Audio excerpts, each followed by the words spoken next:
Assalamualaikum warahmatullahi wabarakatuh. Alhamdulillahi rabbil alamin. Nahmaduhu wa nasta'inuhu wa nastaghfiruh wa na'udzu billahi min sururi anfusina wa min sayyiati a'malina. Man yahdihillahu fala mudilla lahu wa man yudlilhu fala hadiya lahu. أشهد أن لا إله إلا الله وحده لا شريك له وأشهد أن محمدا عبده ورسوله اللهم صل وسلم وبارك على محمد وعلى آله وعلى أصحابه أجمعين أما بعد قال الله تعالى في كتابه الكريم أعوذ بالله من الشيطان الرجيم يا أيها الذين آمنوا اتقوا الله حق تقاته ولا تموتن إلا وأنتم مسلمون. Jemaah maghrib rahimakumullah, senantiasa kita manjatkan syukur kita kepada Allah tabaraka wa taala di akhir bulan Sya'ban tahun ini.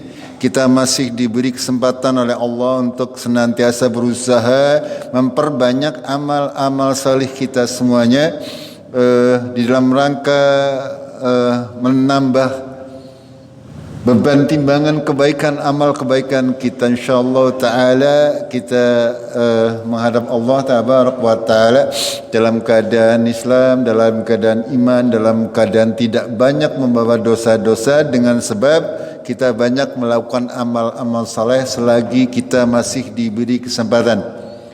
Jemaah rahimakumullah, pada kesempatan yang mulia ini kita hari ini masuki tanggal 28 Sya'ban, bulan Sya'ban. Ya, besok berarti tanggal 29 Sya'ban. Kalau di dalam penanggalan Hijriah atau kalender Hijriah, kaum muslimin itu memakai penanggalan atau kalender Hijriah. Di dalam kalender Hijriah hari itu tidak akan kurang dari 29 dan tidak akan lebih daripada 30. Jadi di dalam kalender Hijriah satu bulan itu kalau enggak 29 itu ya 30. Berbeda dengan bulan Masehi, ya kalender Masehi. Kalau kalender Masehi ada yang hanya sampai tanggal 28. Contoh bulan Februari. Ada lagi yang sampai tanggal 31. Ada banyak itu. Itu perbedaan utamanya. Ketika kita memasuki bulan Ramadan, ya seperti yang sudah terjadi bertahun-tahun ya di kita, terutama di Indonesia, pasti akan terjadi perbedaan ya, perbedaan di dalam penentuan awal Ramadan maupun awal Syawal maupun awal Zulhijjah. Hal seperti ini sudah biasa, ya, sudah biasa dan harus kita sikapi secara dewasa. Kaum muslimin rahimakumullah, agama Islam ini dibangun di atas ilmu, ya, di atas ilmu yang hak. Ilmu yang hak atau ilmu yang benar itu yang bersumber dari Al-Quran dan As-Sunnah. Ini yang harus kita jadikan pedoman. Untuk itu, pada hari ini kita akan coba, ya, sebenarnya hal ini sudah sering hampir setiap tahun zaman dahulu, ya, saya senantiasa menyampaikan bagaimana sebenarnya sebaiknya sesuai dalil Al-Quran dan As-Sunnah seorang muslim itu memulai puasa Ramadan atau melakukan hari raya. Dasar-dasar hukumnya seperti apa? Pada hari ini kita ulang kembali, akan tapi saya khususkan dengan satu bab, ya, karena ini kadang menjadi subhat. Ada orang mengatakan orang-orang yang tidak menerima metode hisab untuk menentukan bulan Ramadan maupun bulan Syawal, pada kenyataannya mereka menggunakan hisab untuk sholat sehari-hari, ya. Itu. Kenapa bisa demikian? Ini bukan pendapat pribadi, ya, akan tapi ini merupakan kesepakatan para ulama. Ini yang harus kita pahami, ya. Yang harus kita pahami kenapa, nanti kita akan bahas dalil Al-Qur'annya kenapa untuk memulai Ramadan dan Syawal itu ulama sepakat ijma harus menggunakan metode hilal, sementara untuk ibadah salat itu boleh menggunakan hisab. Ini yang akan kita bahas untuk menghilangkan keraguan-raguan, untuk menghilangkan subhat. Subhat itu adalah pandangan-pandangan orang yang terkadang mereka berusaha untuk memalingkan Al-Quran dari arti yang sebenarnya. Ya, kenapa demikian? Karena memang Allah sudah menggambarkan dalam Al-Quran. Allah berfirman, a'udzubillahi minasyaitonirrajim, huwallazi anzala ilaikal kitaba minhu ayatum muhkamat hunna umul kitab wa ukharu mutasyabihat fa ammal ladzina fi qulubihim zayghun fayattabi'una ma tasyabaha minhu ibtigha'al fitnah wa ibtigha'a ta'wilih wa ma ya'lamu ta'wilahu illallah, dalam surat Al-Imran. Dialah yang sudah menurunkan Al-Quran kepada Muhammad. Di dalamnya ada yang namanya ayat-ayat yang muhkam, ayat-ayat yang jelas, kata Allah, dan itulah ummul kitab. Sebagian besar ayat Al-Quran adalah berupa ayat-ayat yang muhkam, yang artinya jelas, yang hukumnya jelas, tidak perlu banyak penafsiran. Ya, sebagian lagi kata Allah, wa ukharu mutasyabihat, sebagian lagi adalah ayat-ayat mutasyabih, ayat-ayat yang samar maknanya bagi orang awam. Hanya orang-orang yang berilmu saja, para ulama yang mengetahuinya. Akan tetapi Allah melanjutkan, fa ammal ladzina fi qulubihim zaygun, sementara ada orang-orang yang di dalam hatinya ada penyakit, mereka mengikuti yang tasyabah, yang mutasyabihat maksud saya. Kenapa? Mereka mencari fitnah dan mereka mencari takwilnya. Padahal tidak ada yang tahu takwilnya kecuali Allah tabaraka wa taala. Ini orang-orang yang dalam hatinya ada penyakit itu, mereka seperti itu. Ya, kadang ayat yang muhkam yang jelas dibuat mutasyabihat, dibuat samar-samar maknanya. Sementara ayat yang muhkamat, yang mutasyabihat kadang dibuat muhkam. Ini kebalik-balik. Ya, contoh misalnya Allah tabaraka wa taala berfirman, Ar-Rahmanu 'alal 'arsy istawa. Misalnya Allah berfirman bahwasanya dialah Ar-Rahman yang bersemayam di atas arsy. Ini dalam bahasa Arab, orang Arab itu mengetahui betul bagaimana Allah itu beristiwa di atas arsy. Ya. Akan tetapi orang-orang yang di dalam hatinya ada penyakit, mereka berusaha menyamarkan makna tersebut dengan memalingkan dari arti yang sebenarnya. Itu contoh-contohnya. Ada lagi misalnya Allahus Sami'un Basir. Allah itu maha mendengar lagi maha melihat. Ya. Itu adalah bahasa Arab yang muhkam. Maha mendengar, yang kita pahami, yang orang Arab pada waktu itu pahami. Allahu Sami'un Basir, Allah itu mendengar dan melihat. Mendengar dan yang melihat berarti Allah memiliki telinga dan memiliki mata.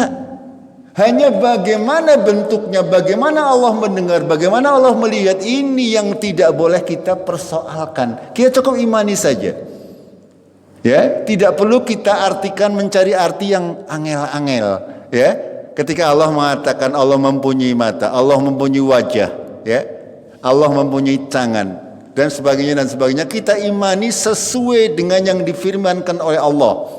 Akan tetapi kita tidak boleh mempertanyakan tangan Allah sih anak jendika pora misalnya. Ya. Tangan Allah itu seperti apa, wajah Allah itu seperti apa. Tidak boleh. Karena apa? Karena akal kita tidak akan bisa menjangkau. Ini hal dasar yang harus kita imani sebelum kita membahas terkait apa yang akan kita bahas. Ini.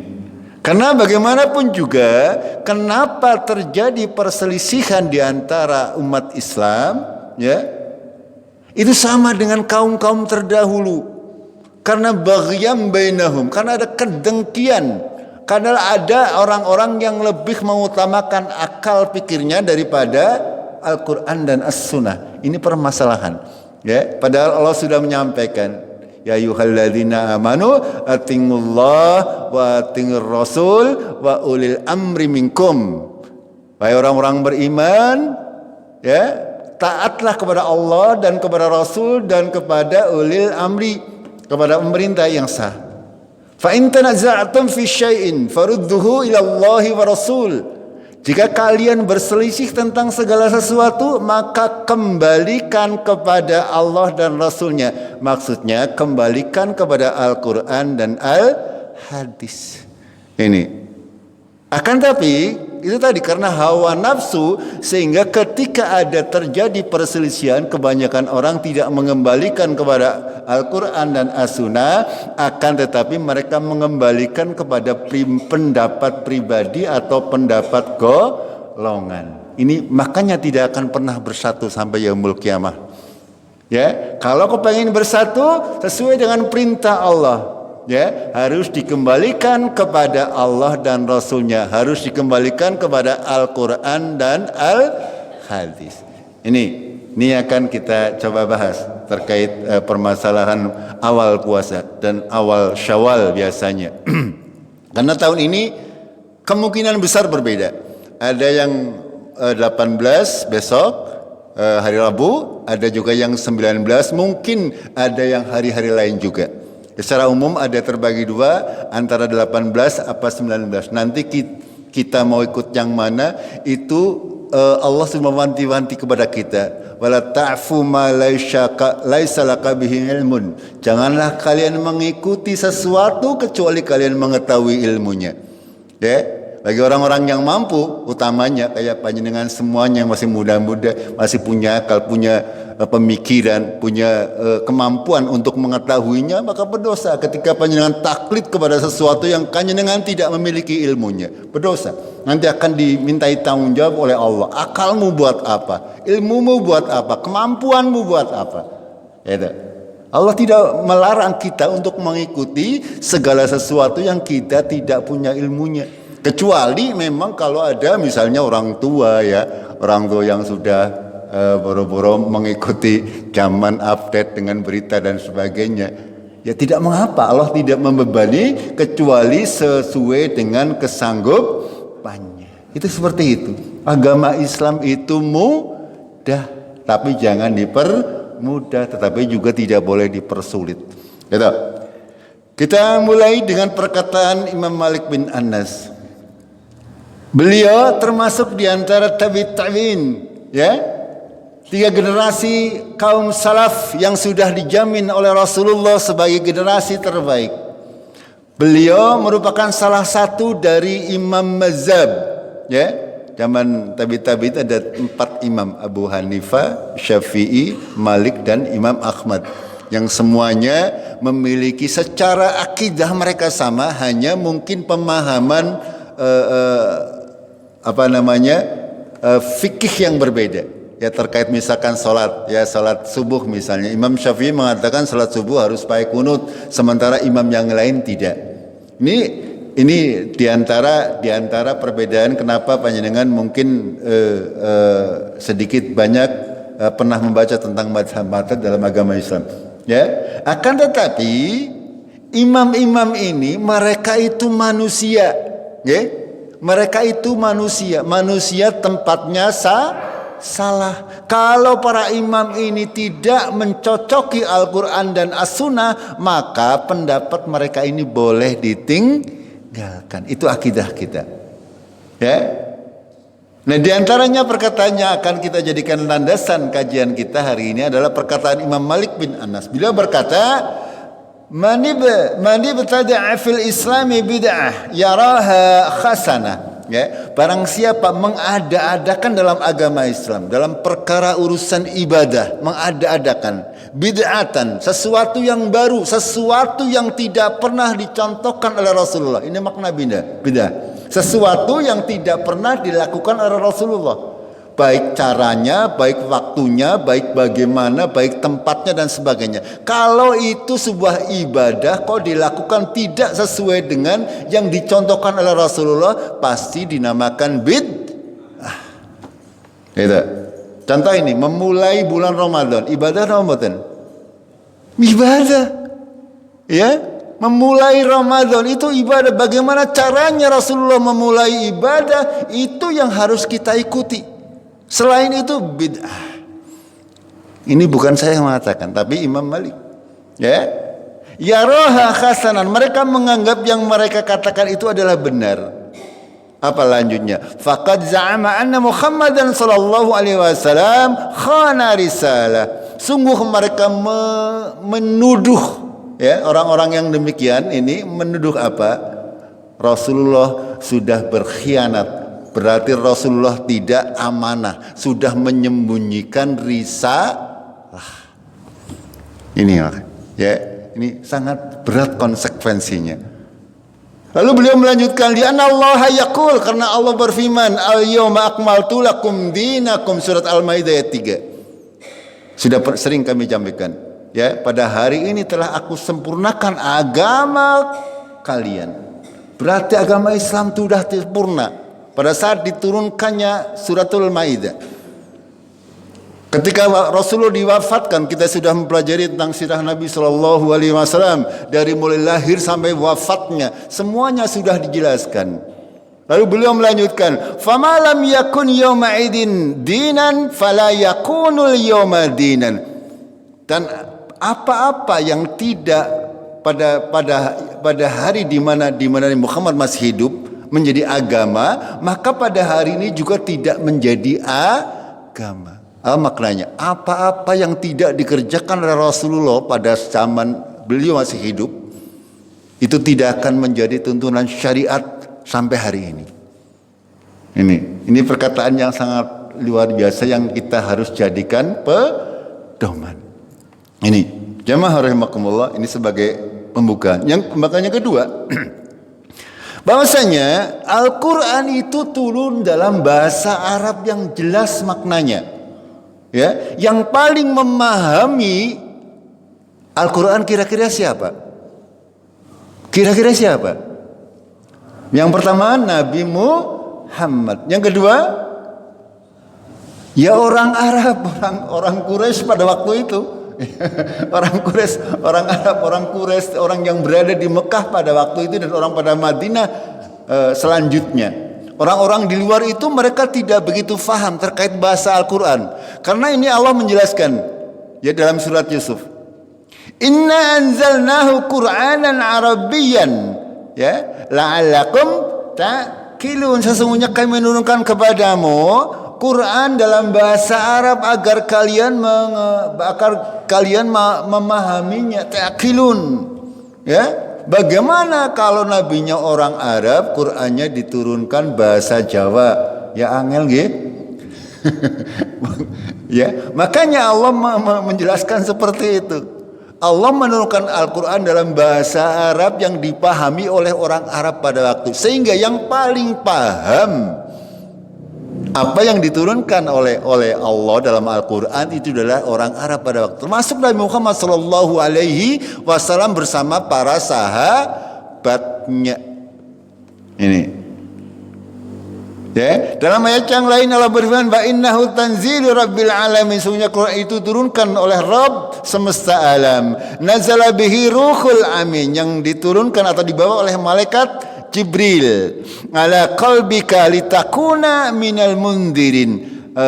Dimasukkan ke dalam hatimu supaya kamu menjadi orang-orang yang memberi peringatan. Bilisanin arabiyyin mubin, dengan bahasa Arab yang nyata, yang terang, yang jelas, yang maknanya jelas, diketahui secara umum oleh masyarakat Arab pada waktu itu.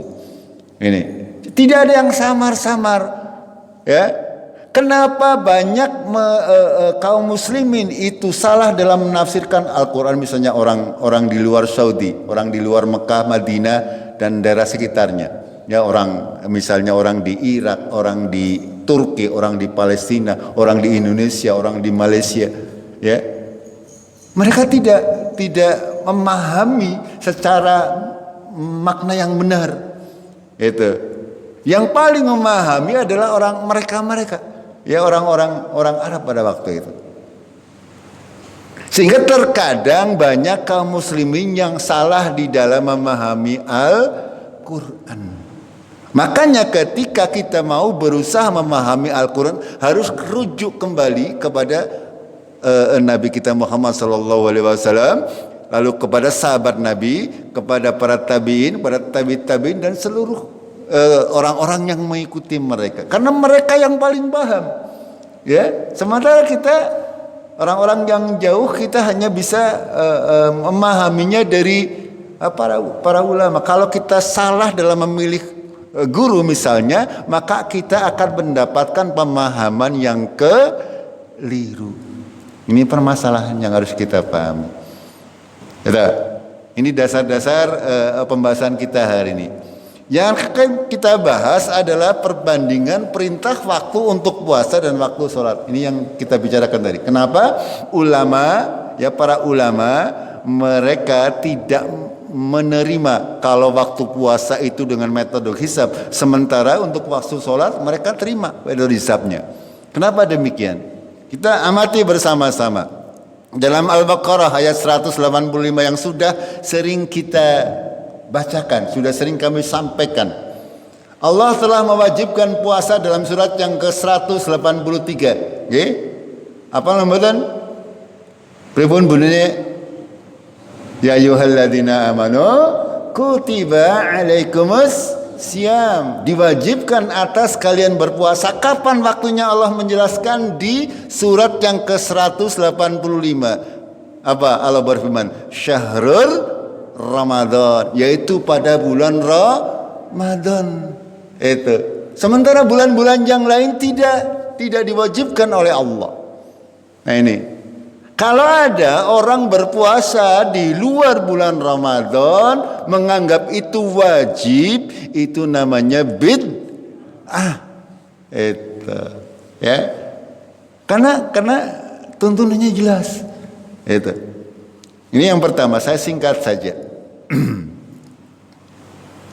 Lalu pada ayat berikutnya, faman syahida minkum syahra falyasumh, ya.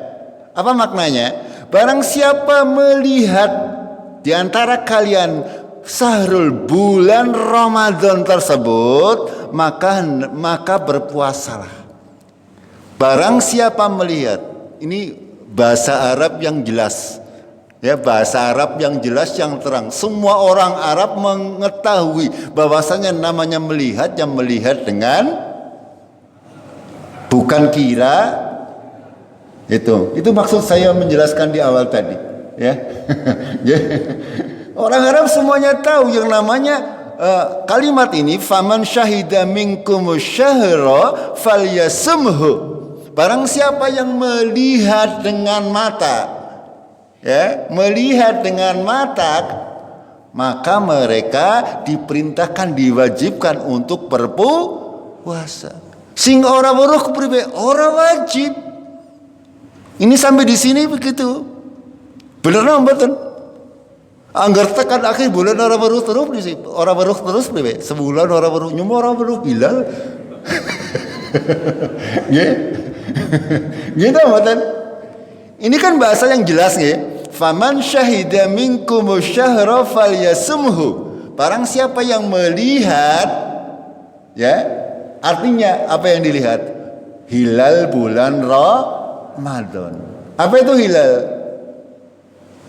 Hilal apa?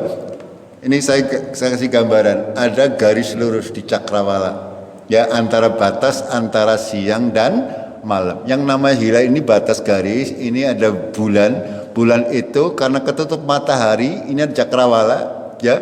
Itu kalau sudah naik di atas garis tersebut, ini namanya hilal. Jadi bulannya muncul. Munculnya orang langsung plentong, tapi itu mending. Itu yang dinamakan hilal itu. Okay. Itu sebagai penanda awal masuknya bulan Hijriah. Kapan itu terjadinya? Ketika matahari terbenam, ketika maghrib. Ketika matahari terbenam lalu bulan itu muncul. Ini yang dinamakan hilal. Itu. Dan sini Allah memerintahkan, faman syahida minkum syahra falyasumhu. Barang siapa melihat, nih ya, melihat. Orang-orang ada yang mengatakan, lah melihat kan tidak mesti harus dengan mata. Ini berarti bukan orang Arab. Melihat kan pakai dihitung juga akan kelihatan. Ini bukan orang Arab berarti. Gini bang, saya sudah sampaikan di awal, ini bahasa Arab yang terang, yang jelas. Kalau Allah menyatakan faman syahida minkum syahra falyasum, barang siapa melihat. Ya. Ini kalau kita baca hanya seperti ini, maka kita akan sesat juga. Ya. Berarti nyong baru tekan akhir bulan juara wajib gitu. Gimana betul?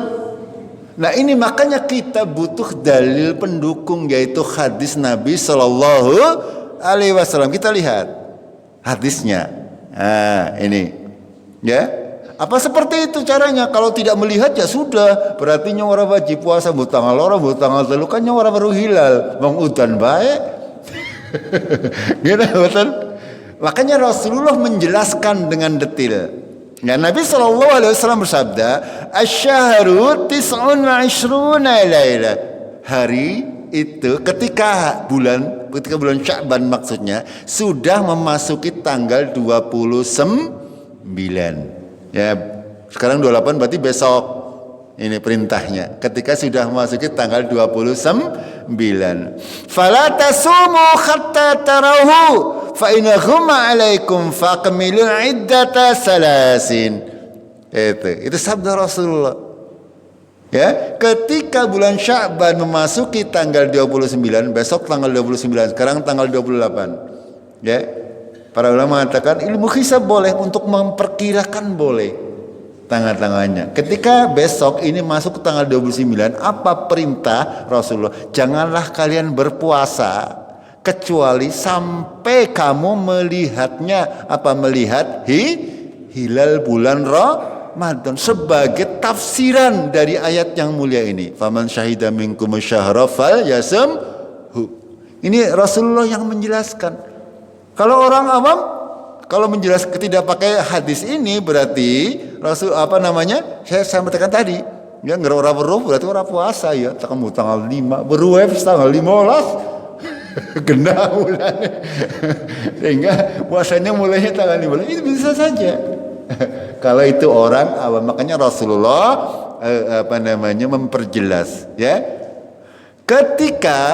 Ketika tanggal 29 itu tertutup awan, fa in ghumma alaikum. Nanti besok maghrib ya, begitu matahari terbenam, orang melihat hilal, ternyata kok tertutup awan, tidak kelihatan hilalnya. Apa yang harus dilakukan?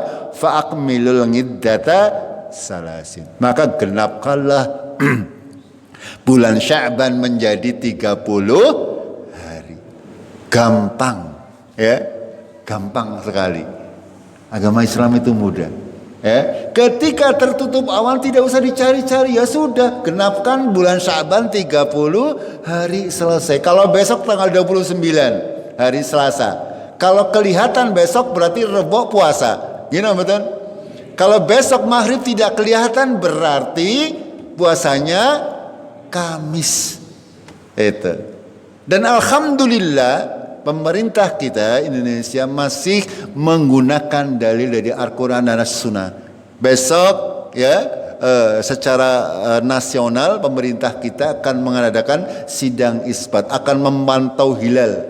Kalau ada terlihat hilalnya besok berarti Rebo insya Allah diputuskan berpuasa. Tapi kalau tidak kelihatan maka mengacu kepada hadis Nabi. Kalau tidak kelihatan maka bulan Sya'ban digenapkan 30 hari, kita berpuasanya Kamis. Itu semuanya nanti dikembalikan kepada hasil sidang isbat. Makanya kalau saya ditanya kapan berpuasa, kita menunggu hasil sidang isbat. Paham ya? Sampai di sini. Kita lanjutkan sedikit. Ini Rasulullah menjelaskan banyak hadis, saya sampaikan beberapa saja biar kita paham. Ya. Dalam hadis yang lain Rasulullah bersabda, "Tara an-nasul hilal fa akhbartu Rasulullah sallallahu alaihi wasallam." Ada seorang laki-laki, dia melihat hilal ya pada suatu waktu. Rasulullah itu berpuasa berapa kali selama hidupnya? Ada yang tahu? 9 kali, ya betul sekali, 9 kali. Ya kenapa 9 kali? Karena puasa itu diwajibkan kepada tahun kedua Hijriah. Ya, kalau panjenengan sudah lebih sering dari Rasulullah nggih. Sudah berapa tahun Pak Miarjo? Sudah berapa kali tahun? Rasulullah hanya 9 kali. 9 kali. Akeh panjenengan tapi ya ganjarannya gede Rasulullah. Itu. Karena Rasulullah puasanya luar biasa, tidak seperti kita. Itu. Ya, diwajibkan pada tahun kedua Hijriah. Ya, pada suatu ketika ya ada seorang laki-laki melihat hilal. Ya, lalu melaporkan kepada Rasulullah sallallahu alaihi wasallam. Ya. Anni ra'aituhu ya fasamahu wa amaran nasa bisyami ya. Maka ketika dikabarkan kepada Rasulullah sallallahu alaihi wasallam, maka Rasulullah berpuasa dan memerintahkan manusia untuk berpuasa. Ini.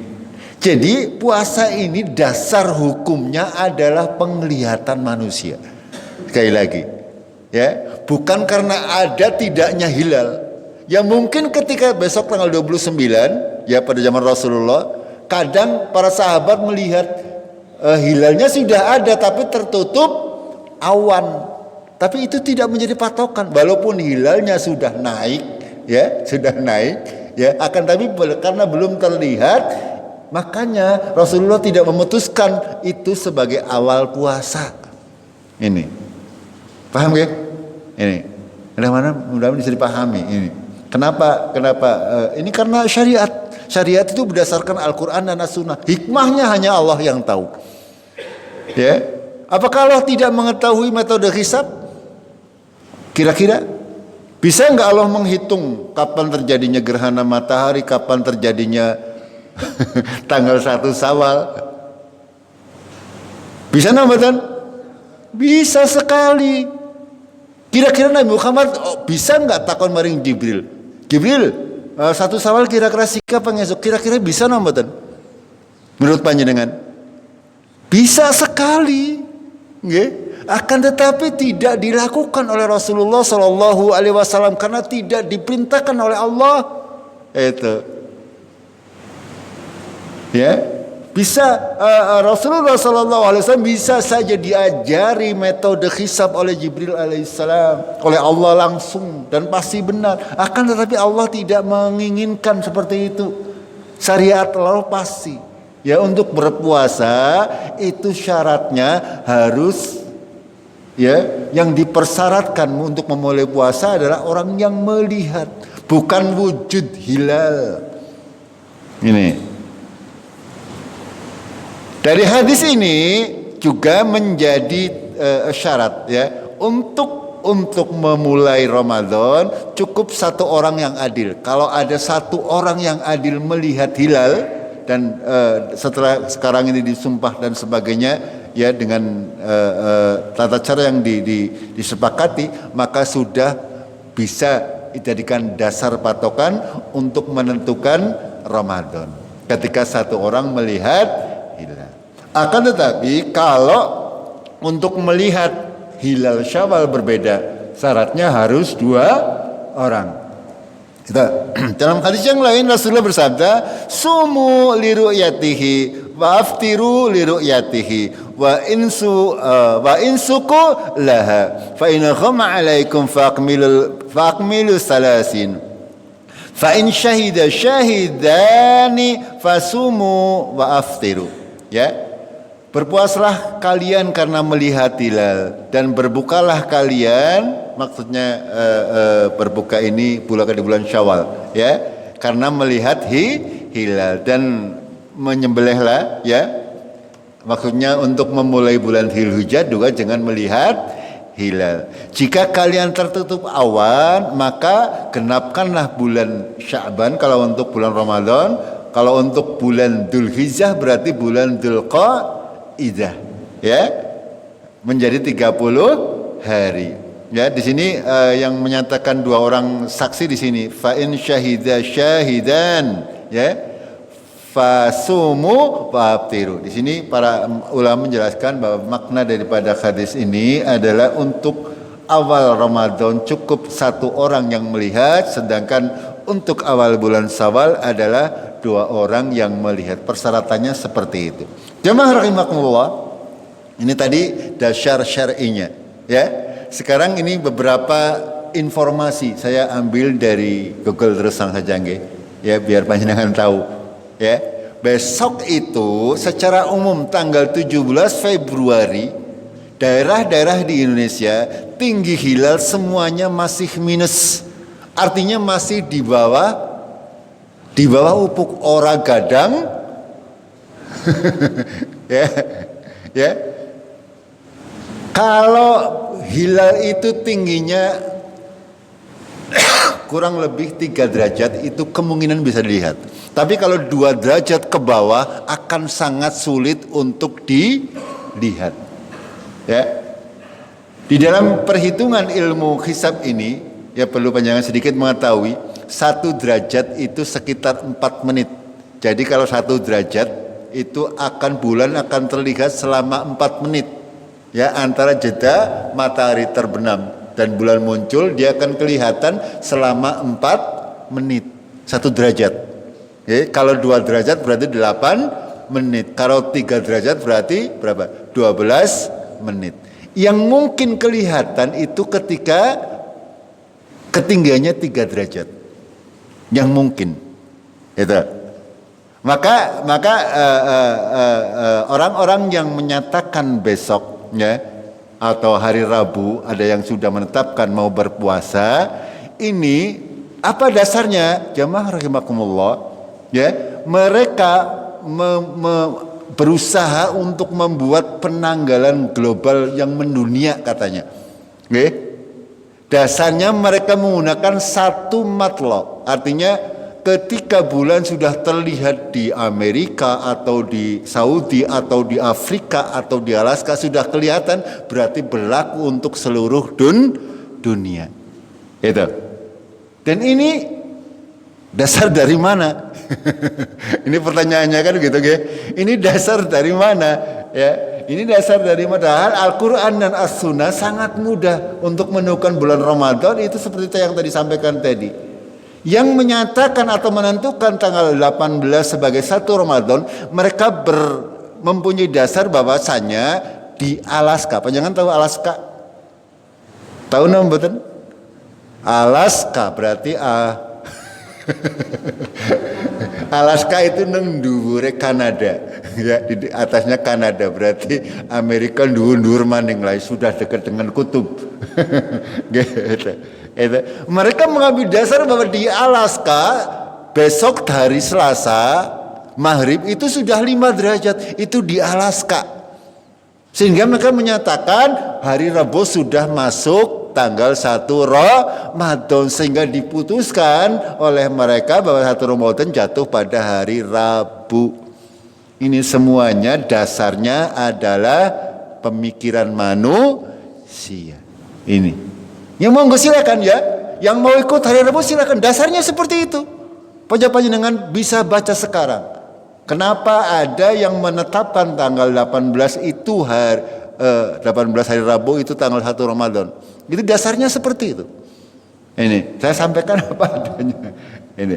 Sementara di kita di Indonesia, seluruh Indonesia, hilal itu masih di bawah ufuk. 2 derajat saja, tidak, sangat tipis untuk bisa kelihatan, apa maning masih di bawah ufuk. Itu. Makanya kemungkinan besar besok hari Selasa tidak akan terlihat hilal. Ini, walaupun pemerintah tetap mengadakan sidang isbat, meneropong itu mengamalkan hadis Nabi tadi. ya, ketika masuk tanggal 29 maka amati hilal. Ya, kalau tidak kelihatan ya walaupun secara perhitungan itu masih berada di bawah ufuk dan tidak akan mungkin bisa dilihat secara perhitungan, secara hisab. Tapi kita harus memastikan. Kenapa memastikan? Itu perintah Allah. Ya, faman syahida minkum syahra falyasumhu. Ini perintah Allah, mengamalkan perintah Allah. Lihat. Kalau tidak kelihatan ya sudah, ikuti perintah Nabi. Genapkan bulan Syaban menjadi 30 hari. Sehingga hari Rabu masih bulan Syaban tanggal 30, nanti hari Kamis baru tanggal 1 Ramadan. Nanti kalau besok tidak kelihatan. Gitu. Ini data yang kami browsing tadi, ya. Ada lagi di Saudi, ya, di daerah Jazirah Arab sana. Berapa derajat? Ternyata mereka masih juga ada tapi sedikit 0,5 derajat. Berarti kalau 0,51 derajat itu 4 menit. Berarti kalau 0,5 derajat berarti sekitar 2 menit. Ketonnya 2 menit. Itu saja masih terpantul dengan cahaya matahari. Namanya matahari kalau baru tenggelam kan masih ada abang-abangnya nggih. Iya. Sangat sulit, sangat tidak mungkin untuk melihat hilal. Apalagi hanya ketinggian 0,5. Di Jazirah Arab, di Saudi, daerah Mesir, daerah sebelah sana itu sekitaran seperti itu, ya. Jadi kemungkinan di daerah sana juga, ya, kemungkinan ini menurut berita dari beberapa sumber itu mereka kemungkinan hilal tidak akan terlihat, ya. Orang Saudi, ya, itu punya lajnah daimah namanya, dewan kayak MUI di Indonesia. Mereka tidak akan berani keluar dari Al-Quran dan As-Sunnah. Mereka pasti, ya, tidak mau walaupun bisa menentukan secara umum besok hari Rabu atau hari Kamis akan berpuasa. Mereka tidak akan berani mendahului Allah dan Rasulnya. Tidak akan mungkin. Itu. Ini yang harus kita catat. Bahwasanya mereka juga pasti akan menunggu kepastian. Besok dilihat terlebih dahulu. Ya siapa tahu berubah. Ya bisa saja Allah merubah, Mbak. Gini, Mbak. Ya tiba-tiba saja yang 0,5 derajat tadi 5 derajat saged lah mboten? Saged bisa. Wong matahari yang terbit dari sebelah timur kadang suatu saat nanti bisa terbit dari sebelah barat. Itu Allah punya kuasa. Itu. Makanya harus dilihat, dipastikan. Hisab boleh untuk kira-kira, boleh metode hisab, tapi pemastiannya harus dengan ya. Ini jamaah rahimakumullah. Ini terkait perintah puasa, ya. Ya, ini kita bandingkan dengan perintah salat. Kita bandingkan. Kenapa, ya, para ulama membolehkan kita menggunakan metode hisab untuk salat.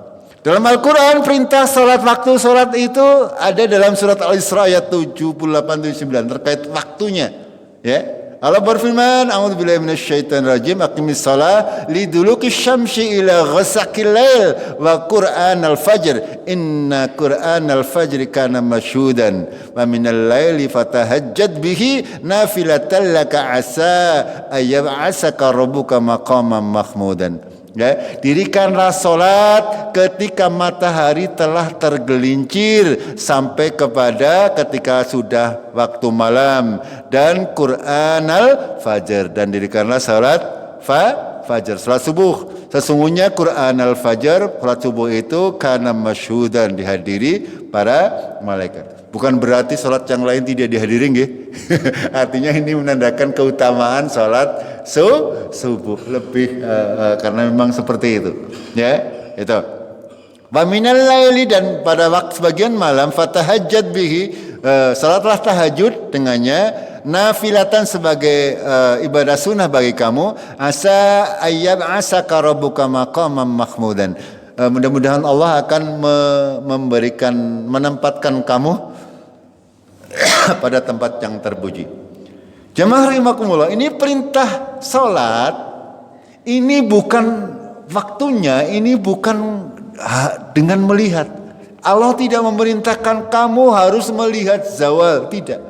Ya, yang dijadikan patokan oleh Allah adalah mataharinya.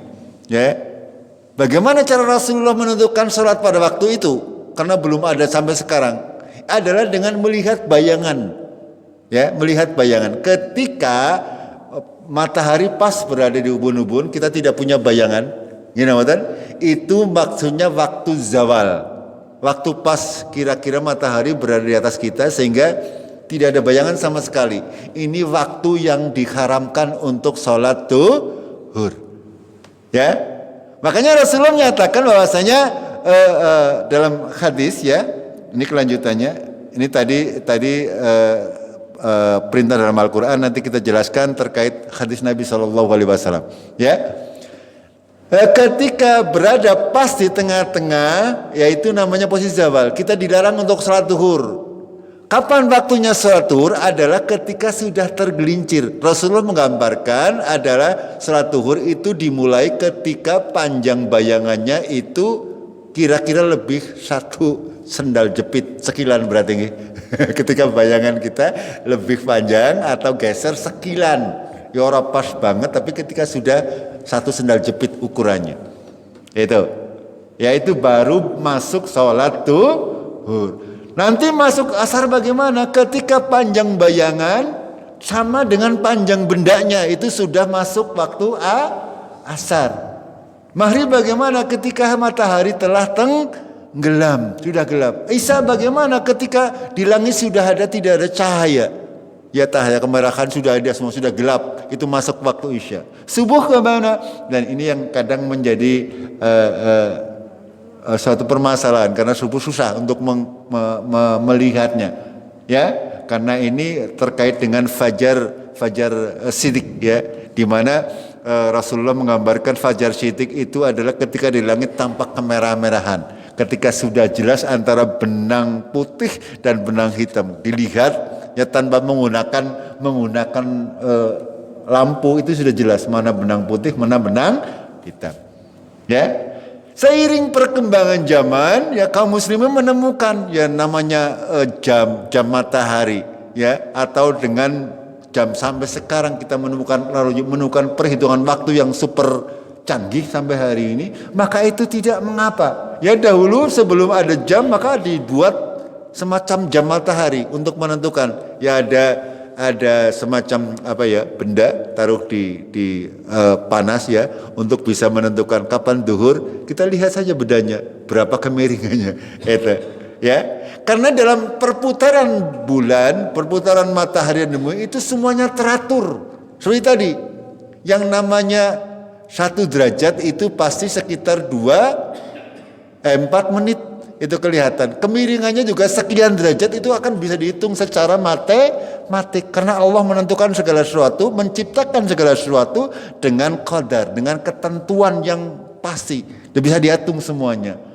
Sehingga ketika Allah tabarak wa taala menentukan waktu-waktu sholat itu bisa dihitung secara matematik.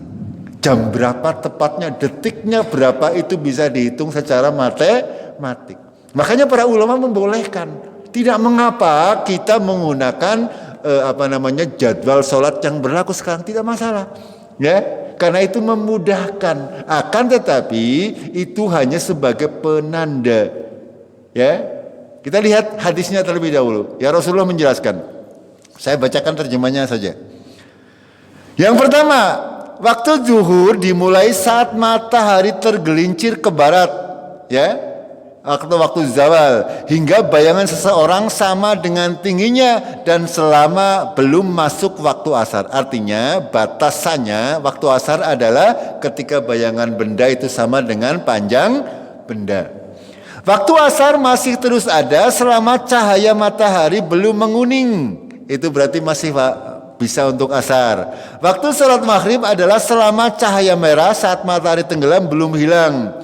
Waktu sholat isya ialah hingga pertengahan malam. Waktu sholat subuh adalah mulai terbit fajar sidik selama matahari belum terbit. Jika matahari terbit maka tahanlah diri dari sholat, karena ketika itu matahari terbit ada antara 2 tanduk setan. Ini hadis Muslim. Ya, ini hal-hal yang disampaikan oleh Rasulullah bisa dihitung dengan matematik, makanya boleh, ya boleh. Ya Allah tidak mensyaratkan kita harus melihat langsung, akan tapi ini semuanya bisa dihitung dengan metode hisab. Ini makanya para ulama sepakat membolehkan menggunakan jadwal. Kita lihat di hadis yang lain. Jibril alaihissalam pernah mengimamiku di rumah 2 kali. Pertama kali ia sholat zuhur bersamaku ketika matahari bergeser ke barat, dan saat itu panjang bayangan sama dengan panjang tali sandal. Ya, artinya bayangannya baru sedikit, ya panjang sekilan itu. Lalu beliau sholat asar bersamaku ketika panjang bayangan sama dengan panjang benda. Kemudian beliau melaksanakan sholat maghrib bersamaku ketika orang-orang berbuka puasa. Lalu beliau melaksanakan sholat isya bersamaku ketika cahaya merah saat matahari tenggelam hilang. Kemudian beliau sholat fajar, sholat subuh bersamaku ketika telah haram makan dan minum bagi orang yang berpuasa. Ini pertama, ya, ada 2 kondisi, ya. Malaikat Jibril pernah mengimami Rasulullah sallallahu alaihi atau memberikan pengajaran bagaimana menentukan waktu sholat dari mulai subuh, duhur, asar, maghrib dan isya. Yang hari keduanya Rasulullah melanjutkan, kemudian esok harinya ia sholat duhur bersamaku ketika panjang bayangan sama dengan panjang benda. Artinya apa? Pada hari pertama di awal waktu duhur, di hari kedua di akhir waktu duhur. Paham gak? Ya, artinya dalam hadis yang lain Rasulullah menyatakan, ya kalau keadaan sangat panas hendaknya imam itu mengakhirkan sholat duhur. Paham gak? Kenapa saya sering menyampaikan jadwal boleh dipakai tapi aja terlalu saklek. Gitu ya, aja terlalu saklek, kita lihat keadaan gitu. Ini Rasulullah sallallahu alaihi dari Jibril juga seperti itu. Sholat duhur sehari di awal waktu, sehari di akhir waktu. Itu. Ini menandakan sholat ini waktunya memang seperti itu. Akan tetapi sudah barang tentu kalau kita sudah terbiasa on time, ya itu akan lebih baik karena akan memudahkan untuk aktivitas yang lain. Ya, misalkan duhur dibiasakan jam sekian, yang penting sudah masuk waktunya. Asar dibiasakan jam sekian, sudah masuk waktunya, itu boleh-boleh saja. Gitu. Lalu ia salat asar bersamaku ketika panjang bayangan sama dengan 2 kali panjang benda. Itu. Kalau di hari pertama berarti malaikat Jibril itu mengawalkan waktu salat asar, yang kedua akan mengakhirkan, ya, ketika panjang bayangan 2 kali. 2 kali panjang benda, ya, kalau sekarang mungkin kira-kira jam 4:30-an. Gitu.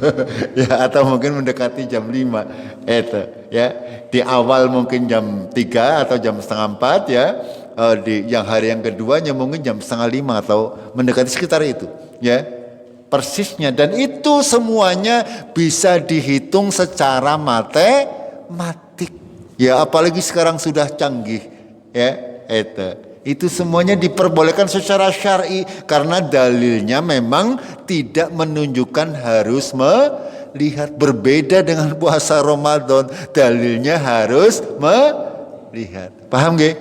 Sampai di sini, ya, kesimpulannya. Dikit lagi, ya.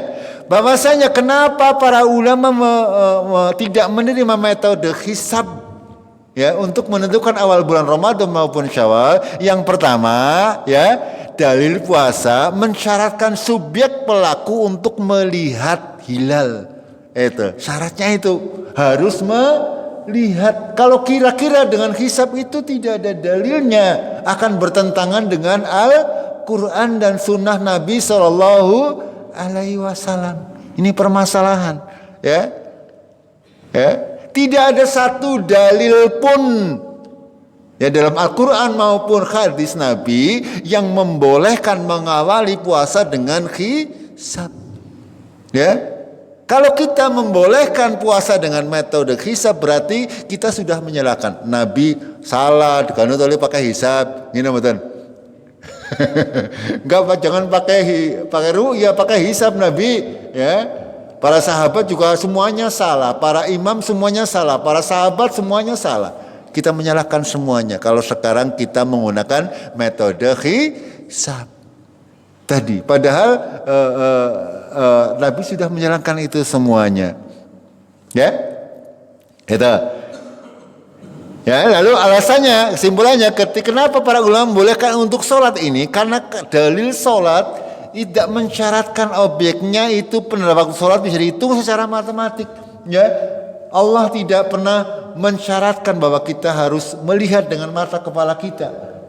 Ya, untuk mengukur sendiri enggak, tapi memang itu sesuatu yang bisa dihitung, sehingga para ulama dari zaman dahulu sampai hari ini ketika sudah diadakan namanya penanggalan pengaturan waktu sholat yang berlaku seluruh dunia, para ulama tidak ada yang menolaknya. Mereka ijma, sepakat untuk mengikutinya. Hanya memang kadang ada terkait selisih pendapat terkait waktu sholat subuh. Ya, ada yang mengatakan jadwal yang ada adalah terlalu cepat. Itu. Akan tetapi kita tinggalkan saja khilaf yang seperti itu, kita ikuti saja apa yang sudah ditetapkan oleh pemerintah kita. Insya Allah jadwal waktu sholat yang sudah ada bisa kita laksanakan dengan baik tanpa melanggar aturan syariat. Terakhir ya, berarti jemaah rahimakumullah, besok panjenengan silakan untuk memantau dari media sosial ya ketika maghrib. Ya, semuanya saja untuk bisa memantau sidang isbat pemerintah. Kalau sidang isbat menentukan hilal bulan itu terlihat, maka berarti Rebo kita berpuasa. Kalau pemerintah menyatakan bahwasanya hilal itu tidak terlihat besok, berarti kita berpuasa hari Kamis. Begitu nggih? Paham nggih? Ya, kita berlepasin. Ya, ketika ada yang hari Rabu ya silakan saja. Ya, silakan saja, tidak usah dicela, tidak usah diapa-apain, ya terserah saja masing-masing ya. Lakum a'malakum lana amaluna walakum a'malakum, bagi kami amalan kami, bagi kalian amalan kalian. Itu biar samulin seperti itu. Karena sekali lagi kita besok di yaumul qiyamah itu datang kepada Allah sendiri. Ya, kita dimintai tanggung jawab sendiri-sendiri. Ya, tidak akan panjenengan dimintai tanggung jawab bisa minta tolong kepada siapapun. Panjenengan harus punya, sekali lagi ya Allah merintahkan, wala taqfu ma laisa laka bihi ilmun innas sam'a wal absar wal fuada kullu haula'i mas'ulan. Janganlah kalian mengikuti sesuatu yang tidak kamu ketahui ilmunya. Ya, sesungguhnya pendengaran, penglihatan, hati, akal dan sebagainya semuanya akan dimintai tanggung jawab. Itu saja jamaah rahimakumullah ya. Sedikit terkait kegiatan bulan Ramadan. Insyaallah kajian berjalan seperti biasa nggih. Apa ndak usah ada kajian lagi? Wis pinter kabeh. Ya, asing nggih. Ya, mudah-mudahan seperti itu masih berjalan seperti tahun-tahun sebelumnya. Kami mengadakan kajian kalau di bulan Ramadan itu menjelang berbuka puasa. Akan tetapi untuk mulai tahun ini ya, mohon untuk pengertian panjenengan nanti membawa bekal sendiri-sendiri nggih. Sanggup, Bob? Yang penting gawa nginum karo buka dewek-dewek, karena saya tidak mau memberatkan jamaah. Ya, karena bagaimanapun juga ketika mungkin orang sedang tidak punya duit, pasti ngrun gini nggih. Itu makanya untuk tahun ini dan kedepannya panjenengan membawa sangu sendiri. Kami tidak akan membebankan orang ya untuk bersedekah. Sedekah itu dari hati. Kalau ada yang bersedekah syukur ya, tapi tidak boleh dijatah, tidak boleh diwajibkan. Gimana? Ya. Sekali lagi tidak boleh dicatat dan tidak boleh diwajibkan. Ya, nanti pasti akan menjadi tidak ikhlas itu ya. Kalau ada yang ditambani ya, kalau tidak cukup ya secukupe. Ya, karena itu semuanya adalah bukan tujuan utama kita ya. Jangan sampai kita mengurangi ibadah kita hanya untuk perkara-perkara yang di luar itu semuanya. Terus terkait untuk kajian subuh, Pak Ansari, Bundi. Nggih, monggo untuk saya mungkin akan lebih fokus ke masjidnya Pak Wandi dan Masjid RT 3 nggih. Insya Allah ya saya akan membagi waktu untuk masjid ini karena di sini kan sudah sangat jarang pray. Sementara di masjidnya Pak Wandi sing anyar burung kober-kober. Sehingga nanti saya akan bagi dua untuk masjid RT 2 dan RT 3 insya Allah ya untuk kuliah subuhnya Pak Wandi. Kalau mau mengadakan kajian sebelum maghrib atau buka puasa ya monggo diadakan ya saya siap untuk mengisinya. Kalau nggak ada ya nggak apa-apa. Nanti disampaikan juga kepada Masjid RT 3 Ngipak Mangge. Disampaikan kalau mau diadakan ya saya siap untuk mengisinya. Kalau tidak ya kebenaran. Itu ya karena sekali lagi saya tidak mau tidak mau membebani apalagi ngodor-ngodor wong diperintah be ora gampangane kok niku nggih. Angger diperintah ya saya ke sana, negara ora tidak merasa tidak perlu ya saya tidak akan ke sana. Begitu Pak Wandi Pak Mang nanti disampaikan kepada masing-masing takmir masjid. Ya kalau untuk di sini ya seperti biasa. Ya mudah-mudahan kita persiapkan fisik kita, tekad kita karena kita akan menjalankan ibadah yang sangat banyak ya, terutama tarawihnya jangan sampai bolong ya. Barang siapa sholat bersama imam sampai selesai maka akan dicatat oleh Allah sholat malam semalam suntuk. Tapi nggak oleh rong rokangat ya tidak akan dicatat. Anggar ora witir ora melu pada baik tidak akan mendapatkan pahala salat semalam suntuk. Panjenengan ketika sudah selesai salat tarawih boleh tahajud lagi di rumah nggih. Yang penting kalau sudah witir di masjid bersama imam panjenengan tahajudnya tidak usah witir lagi. Begitu. Nanti insyaallah ya kalau masih ada pertanyaan terkait amalan-amalan di bulan Ramadan ini silakan bisa ditanyakan di lain waktu atau lewat media sosial ya lewat WA. Gitu. Kita akhiri dengan kafaratul majlis. Subhanakallahumma bihamdik asyhadu an la ilaha illa anta astaghfiruka wa atubu ilaik. Assalamualaikum warahmatullahi wabarakatuh.